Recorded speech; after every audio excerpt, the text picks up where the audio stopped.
hospital system over there. So I was making the big corporate money, had the big office, had a staff of about 15. I remember my budget was about $2.5 million, a year. So wow, everything's great. This is great, and everything's good. But then, as things tend to happen, life kind of steps in, and they came in and said, "Hey, you know what? We're going to get rid of your department," and went from making all these great things to zero. I Oh, mean, from one day to the next. So kind of analyzed it and said, okay, well, I did a lot of insurance stuff on the healthcare side. I used to negotiate the contracts with Blue Cross Blue Shield. mm, I did. I worked with a lot of like foreign carriers outside of the country, So when I did a lot of the healthcare insurance, I started getting a lot of the PNC stuff, not by accident, but it just kind of filtered in. And so it was interesting, and I have family members that have backgrounds in insurance. So I was kind of like, okay, well, maybe this is something I should look into. And like Bobby said, my family members came from State Farm, but for a lot of reasons, State Farm didn't make any sense. And I looked into farmers, and then I looked into specific districts in San Diego, because I don't know if you know how many districts there are in San Diego. I mean, but there's 5 districts here. And I said, okay, which district does well? And Frank Silva. I mean, that's that's what people talk about. And so I said, hey, okay, great. So let's look into this. And met Bobby, and pretty much like he said, just kind of went from there. And I guess if you want to talk about winning, I mean, yes, I have won awards. So if you look at the awards that are in farmers, we start off with, like, say, the Blue Vase. That's like that's an award you can get for selling life policies. So I was able to do that. You sell X amount of policies within your first 3 months. Okay, did that. From there, another thing came around, Masters. All right, and that's again percentage wise based out of your region. So was able to win that award. And the big awards are toppers. Okay, so I've been an agent now for 2 years. I've won 2 years in a row for toppers. Just what, a week ago, they announced that I won the Commercial Cup, which is an award for winning, selling commercial policies. So it's I haven't really gone out of my way trying to win an award. I mean, I look at them and I see them, and yeah, if I'm close, and I'll make an effort to go get them. But in all honesty, it's really just how many people can I help in a day? If I go out and I'm talking to people all day, I mean, when I'm talking to people, people have homes, people have cars, people have businesses. So I'm trying to sell as much to them as humanly possible. Okay, because where you tend to fall down in this is if you try to sell onesie twosie. If you try to sell, like, a renter's policy, that's great. I mean, now I don't know if you've gone over, and I think a lot of you have. They said you've taken your test and you have your first license now at the PNC. Is that correct? Yes, no, maybe. Larry, most of them are in the process of taking their PNC. Champ has his PNC. He's just waiting for it to clear from the DOI. But Okay. everybody else is in the process of getting. Like Vince Para already has his life and health, and Ah, he's been in the health industry for a while already. Him and his daughter are coming on board. But everybody else is ready to basically take their PNC. good deal. Well, I mean, anything for, so before I get into that, yeah, definitely study for that. Definitely, study. Don't let anybody freak you out over the test. It's difficult, but it's doable. I mean, it's not a difficult thing to, kind of get past. Because a lot of people will try to tell you that you need to do this and that, and you need to take this and that course, but you really don't. Just, keep studying it, and you can pass it. But so I guess as you transition to getting your license, you'll probably start looking at things, like, okay, well, what can I make in this type of business? And you will find quickly that you don't make a lot of money on any one policy. You just don't. That's just the way. That's just not the nature of this business. So you make money selling lots of policies. You make money selling policies in bundles. Okay, that's how you kind of progress along. Because if you try to sell onesie twosie, you will just frustrate yourself and you won't be around that long. And that's just the sad truth. So I guess that would be the big recommendation is that, when you're going out and talking to people, and it's not a natural thing to go out and talk about insurance, but it becomes natural. Okay. It all of a sudden now it starts filtering into your life, I mean, and it's funny, because we're on fiscal month as opposed to calendar month. And so every time that somebody tells me, oh, well, the month is in, and I just my whole calendar is messed up now because I'm on fiscal calendar. So I'm thinking like, no, my month didn't end. My month just started. What are you talking about? So, because everybody's talking about tomorrow is the beginning of the month. I'm like, I'm actually in the middle of the month. But you just get used to that. Just like you get used to talking about insurance. I know that it's, I heard you were talking about your natural market. And yes, you definitely want to focus on your natural market and look at people who can be helpful to you in terms of helping you gonna go find policies or go find prospects. But what you don't want to get to is you don't want to bog yourself down and just think about selling to those people because you'll find out if you focus on that, you're going to run into those people really fast. I mean, really, really fast. And now you're going to sit around and go, well, okay, I've sold 10 policies. Now what do I do? So I can tell you, like myself, I didn't sell anything to any friends or family for probably the first, what, 5, 6 months. And the only reason I sold to them then is because they kept bugging me about it. So I was like, okay, fine. Because I said, I want to go out and find people. I want to go out every day and find people. And it's a little different now, I mean, for you guys, because, and it's going to open up again. But when I first got started, I went out and did a lot of networking meetings. I just went out to networking meetings every night. And so I went on Meetup, I went on Eventbrite, I went on things. WeWork had like networking meetings, I mean, I just went to meetings all the time. Some were great. Some were really sad. Some was like, me sitting in a restaurant with one guy, and sitting across from the table going, okay, so do you want to talk about insurance or not? So, but you get better at it, and I guess that's the thing, that's the other thing too about this is consistency. You gotta, if you start doing something, you need to keep doing something, because a lot of people will start doing something and they'll go to a networking meeting and then they never go again. Or they'll go and they'll talk to a car dealership. Well, if you go talk to a car dealer, they're lousy with insurance people. I mean, they come in and out all the time. So if you come in there once, talk to them and say, "Hey, how you doing? Larry Baker, Farmers Insurance, like to say, like to work with you guys because I know that in order for somebody to drive across this lot, they need to have car insurance." Oh, that's great. They'll take your card and then they'll be gone. I mean, but if you keep coming back, keep going back, eventually, they will, toss something at you. If you do a good job, then they'll toss more at you. So yeah, you got to be consistent at it. You got to keep working at different things.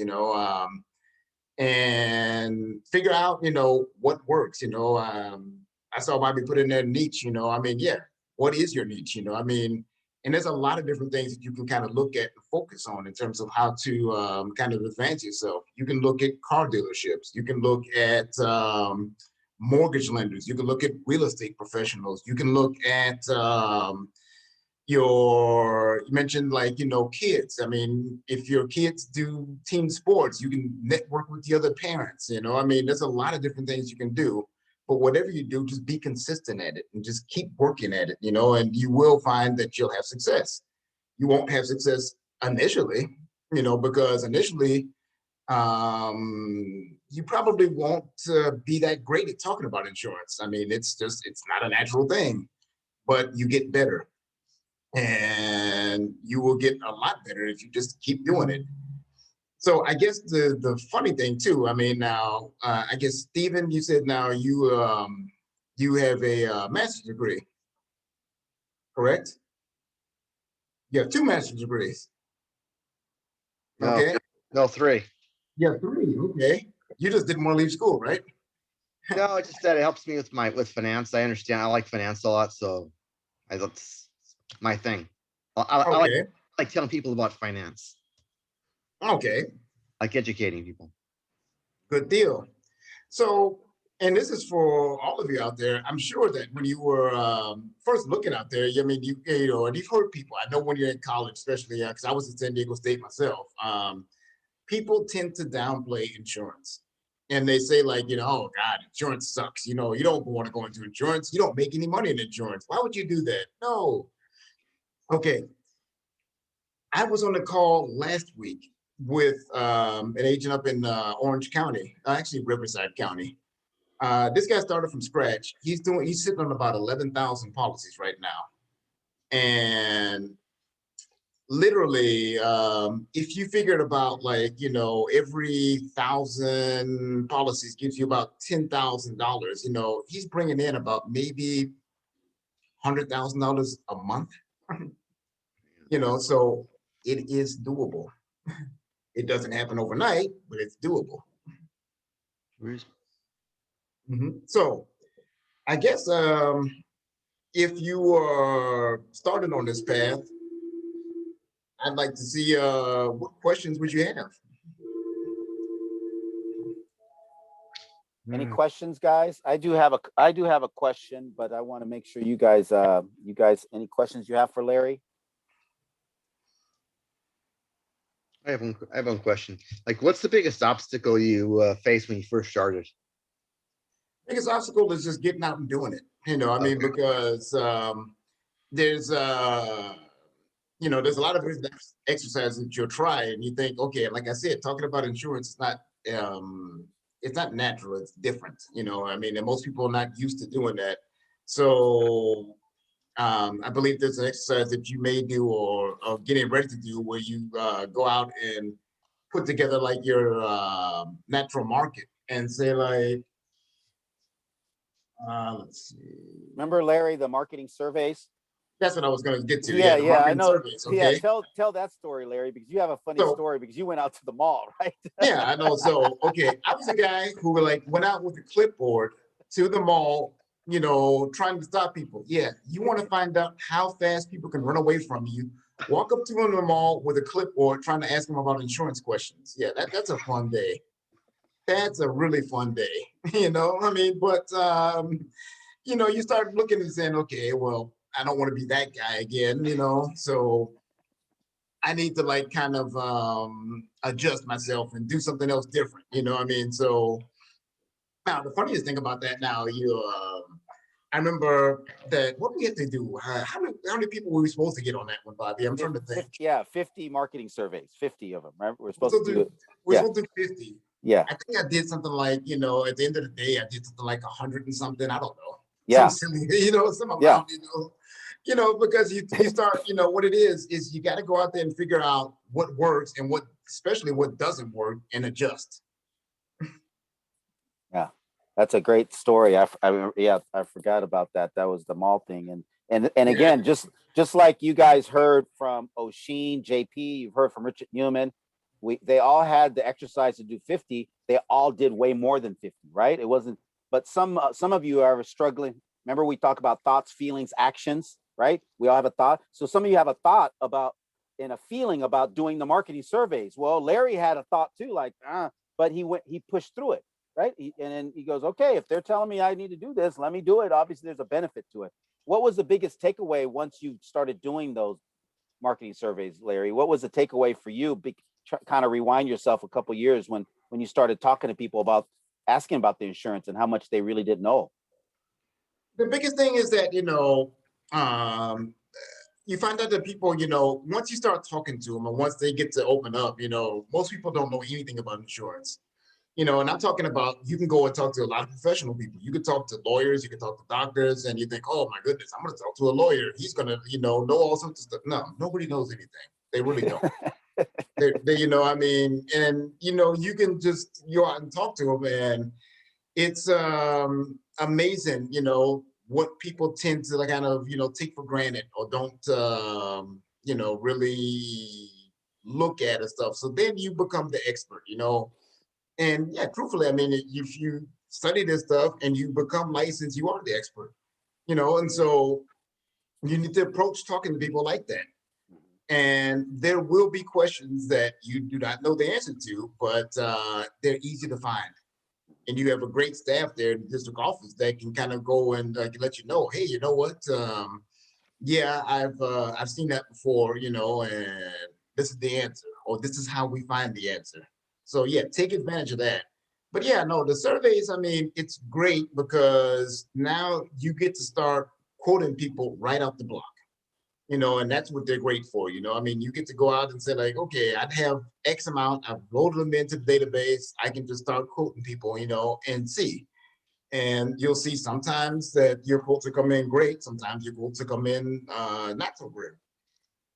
And then you can start working on your sales technique to figure out like what works and what doesn't work. You know, like I tell my people all the time, I said, if you try to focus on price all the time, then it's just going to be a long day for you every day because we are just not the cheapest people out there. We are not, we never will be, you know, so you need to kind of look at focusing on the value of what we sell. And we have a great product. We have a great product. We have a lot of different things out there. Why you should look at us as opposed to looking at somebody else. But like I tell people, if you don't give anything, if you don't give somebody something to focus on besides price, that's the only thing they will focus on. So that's why you kind of want to look at that now. Now, if you look at now I remember, I guess you talked to O'Sheen, you talked to Newman. You know, I mean, they focus on the accents for those guys. So I'm working on getting my English accent so I can be like Newman. Yeah. But So, yeah, I so, mean, it just so hey, Larry, and I apologize to cut you, but I want to, I want to respect your time because I know yes, you've got a busy day, but I wanted to ask two things. yes, One, and then we'll let you get on your day. Number one, you kind of mentioned the staff, the support staff of the district. So, kind of if you can maybe expound on that in the beginning on how that was for you and to have that many people like in your corner wanting to help you and serve you to basically working for you in a sense, right? When you get started, how was that for you? And then the last thing is really, I always ask the question whenever I have a guest, and I know you've been a guest before in other groups, what's the one thing, you can sum up, what is the one thing that if you were to just inject each of these people with one advice, one thing, what would it be? So talk a little bit about the district support staff, how that was for you and how important that was in the beginning. And then what's the one thing that you would say, hey, this is the one thing, if I can tell you one thing to do this to help you become successful. okay. So yeah, the business support staff, I mean, definitely, I mean, take advantage of them. They are great. You know, I mean, I can't think of any place else where you can just go in there. And I used to sit there all the time. I would sit there right in front of Frank's office, and I would just that's where I do my stuff. I had the phone right there, I had my computer there, and anytime I had a question, I would just grab my computer, go over and ask somebody. And I just kept asking questions and kept asking questions. And there aren't really any stupid questions. There aren't enough questions you can ask because, I mean, like I said, this is something new and it's something different. And it's really nice to have that kind of like system to kind of to fall back on to kind of help you to get through some of the rough spots because yeah, you're going to come up with some things that are not quite usual. You know, I mean, I've had all sorts of strange things. You know, I've had like, you know, during the pandemic, I've had people with rodent damage. You know, I mean, literally they have, you know, rats get into their garage and they chew through the wiring of their vehicles, you know, because the car's been sitting there for so long. And you're like, wow, did we cover that? Yeah, we do. You know, but there's a lot of things that, you know, you're not going to know and you can lean on these people. So definitely, yeah, that's a great tool. And that's a tool that if you look at State Farm, you look at Allstate, you look at the other people, they don't have that. They don't do this kind of thing. So yeah, take advantage of that definitely. And I guess, you know, the one thing, is just persistency and make sure that you just follow through on the things, I mean, because there's a lot of times where, you'll start to do something and then you just don't make that commitment to keep going at it, and you gotta make the commitment. You gotta keep going, because there's gonna be a lot of rough days. There's gonna be a lot of rough weeks, Um, farmers, I mean, the other thing you got to get used to here is that everybody knows pretty much what everybody else does. So what we do is we do sales boards, I mean, and it's virtual now, so it's all online. But yeah, every week you'll get like something that says like, okay, you sold this many, this person sold that many, this person sold that many. Um, some people get really put off about that. Some people are like, wow, that sucks. I don't like that, and some people, take it as a challenge. And I suggest you take it as a challenge. I mean, if you start off low, try to see what you can do to move up higher. That's great tips. And then the key thing, just to add to that, what Larry shared is that that's our whole purpose at the district team is to help you get higher, right? That's the whole point, right? And everybody has different growth processes based on their skill, talents, and what they bring to the table. So it's not so much comparing what it is if you see somebody that's doing it well, what that should tell you is that it's possible, right? That if someone's selling 50 policies a month and you're only selling 10, well, okay, what are they doing to sell 50? What the heck's going on, right? Because someone's selling 50 in the same market you're in. So that should tell you, right? Again, back to the success principles of successful people. If someone can learn how to do something, so can you, right? And so that being said, so One quick thing too on that yeah. point, Bobby, Yeah. and this is something you want to take advantage of as well. I have never been into another organization where you can like, if you have somebody that's selling, 50, 100 policies a month, you can go over there and talk to them. And you can sit down with them. I've been in most people's offices. I've sat down with them. We've gone out, we've hung out, we've done different things. Yes, you compete against each other to a certain extent, but I mean, everybody's willing to sit down with you and tell you some of the things that you should probably focus on to get better. So Absolutely. Yeah, there is a great camaraderie. And I think it's overall in farmers, but definitely in our district for sure. The teamwork, and any of you that's played any team sports, you know what that means, right? Because you're a team, but everyone has the ball. If it's basketball at different times, some score more points than others, right? But you're ultimately the team wins, right? And you're part of a winning team with District 56. And Larry, I want to thank you. I know we all thank you. Let's all give Larry some love for making time to share. And I know he'll be available as you guys progress into the program. He'll be available for you guys because they heard Dave came on earlier too, just to do a quick story. And Dave, who you just saw earlier, guys, he gives so much recognition to Larry for how much Larry has helped him and as far as Dave Fromkin earlier. So thank you, Larry, for everything you do. You know how much I appreciate you and love you, man. You're an awesome guy, awesome dad, awesome family man. And he's the one, and maybe we can finally get to Comic-Con sometime. Larry was, has been a Comic-Con person, has been around for that. And then he finally helped me get set up to go to Comic-Con for the first time with my kids. And they shut it down. So you know how much I appreciate you, brother. So thank you for being here today. Thank you, Larry. Most definitely. Okay. All right, buddy. Have a great day. Thanks, Larry. Thanks. Okay. Okay. So, hey, guys, how awesome is that, huh? Having Mr. Larry Baker, right? Another example and he's only been here 2 years. 2 years. Less than Richard Newman. I thought it was longer, but not, because he's won every award. And, you can kind of see what I love. What